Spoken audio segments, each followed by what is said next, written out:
Hi there.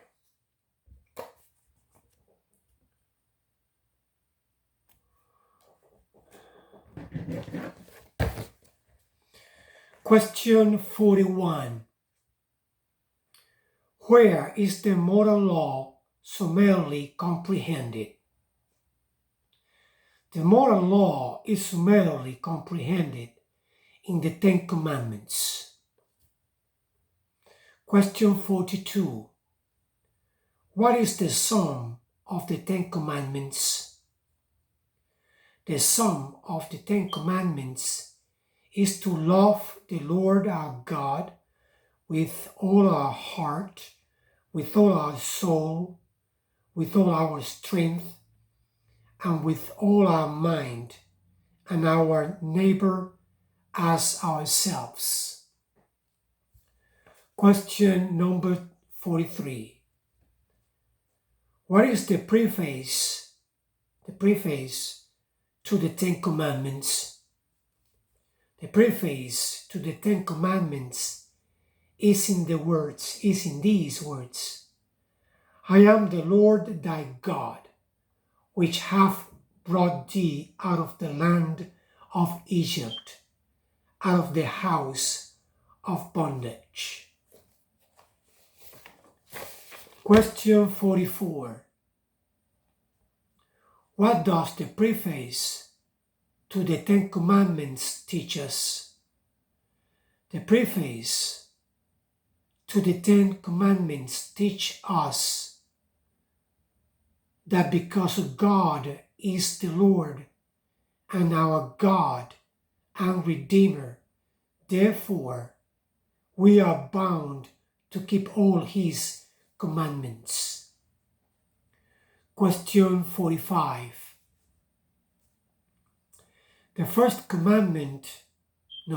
Which is the first commandment? The first commandment is, Thou shalt have no other gods before me. Question 46. What is required in the first commandment?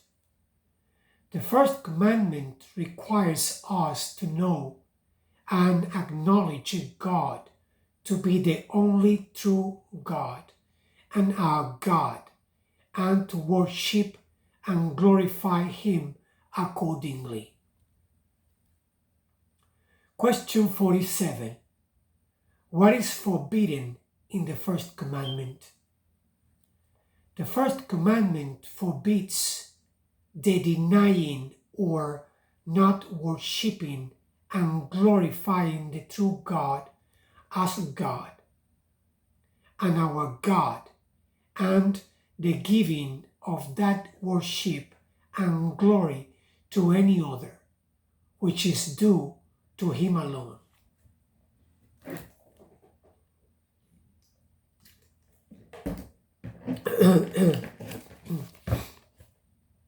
Question 47. What are we specially taught by these words? Before me, in the first commandment. These words, before me, in the first commandment, teach us that God, who sees all things, takes notice of and is much displeased with the sin of having any other God. Question 49. Which is the second commandment? The second commandment is, Thou shalt not make unto thee any graven image, or any likeness of anything that is in heaven above, or that is in the earth beneath, or that is in the water under the earth. Thou shalt not bow down thyself to them, nor serve them. For I, the Lord thy God, am a jealous God, visiting the iniquity of the fathers upon the children unto the third and fourth generation of them that hate me, and showing mercy unto thousands of them that love me and keep my commandments. Question 50. What is required of the second commandment? The second commandment requires the receiving, observing, and keeping pure and entire all such religious worship and ordinances as God has appointed in His Word. Question 51. What is forbidden in the second commandment? The second commandment forbids the worshipping of God by images or any other way not appointed in His Word. Question 52. What are the reasons annexed to the second commandment? The reasons annexed to the second commandment are God's sovereignty over us, His propriety in us, and the seal He has to His own worship. Question 53. Which is the third commandment? The third commandment is, Thou shalt not take the name of the Lord thy God in vain, for the Lord will not hold him guiltless that takes his name in vain.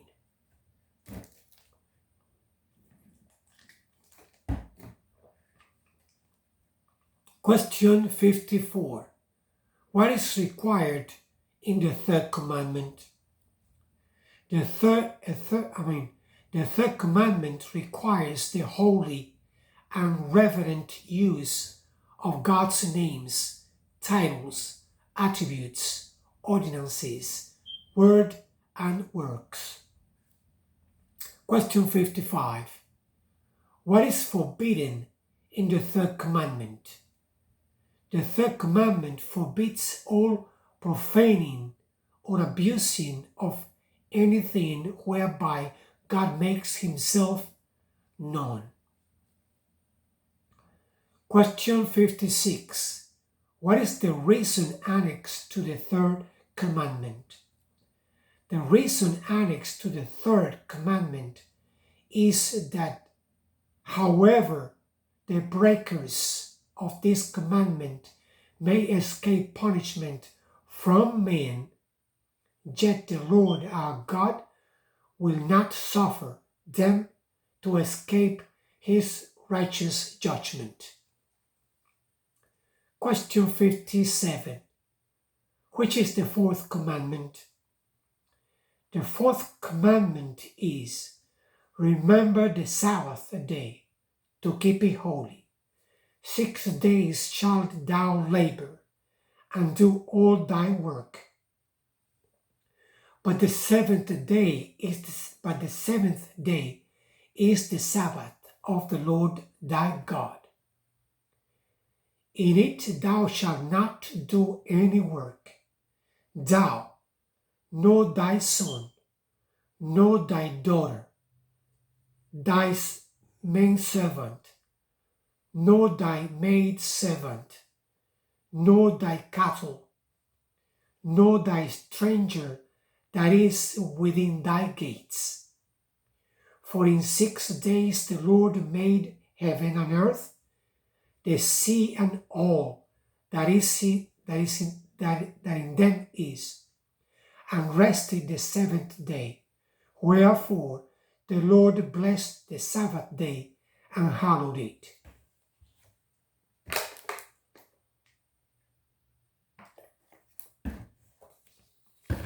Question 58. What is required in the fourth commandment?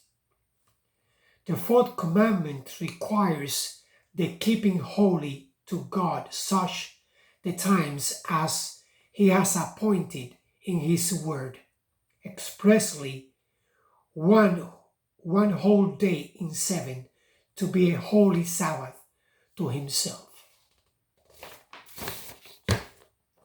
Question 59. Which day of the seven has God appointed to be the weekly Sabbath?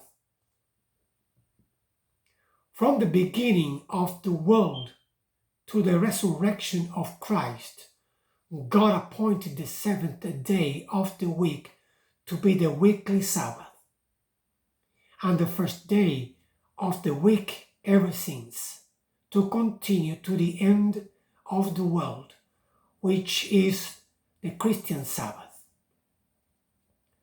Question 60. How is the Sabbath to be sanctified? The Sabbath is to be sanctified by a holy resting all that day, even from such worldly employments and recreations as are lawful in other days, and spending the whole time in the public and private exercises of God's worship, except so much as is to be taken up in the works of necessity and mercy. I continue in the future.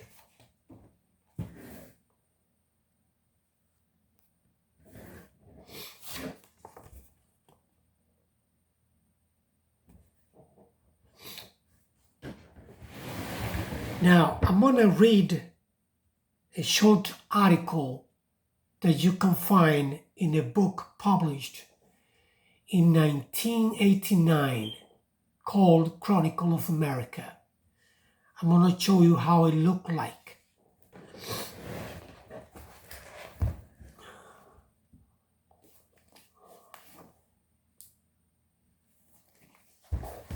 So the article that I'm going to read for you is something that we are living today. So I'm going to show you the article anyway.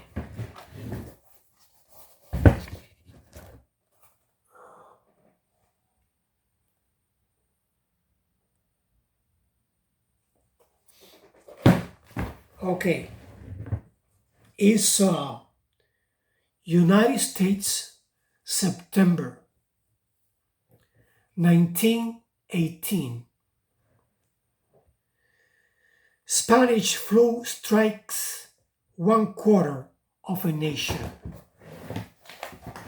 Right below the picture that you saw reads, a Red Cross worker displays an anti-influenza mask she has prepared. So there I go. 1 out of 4 people has come down with a life-threatening flu believed to have been originated in Spain. Doctors have been unsuccessful in pinpointing a cure for the influenza, which is killing adults and children both here and in Europe.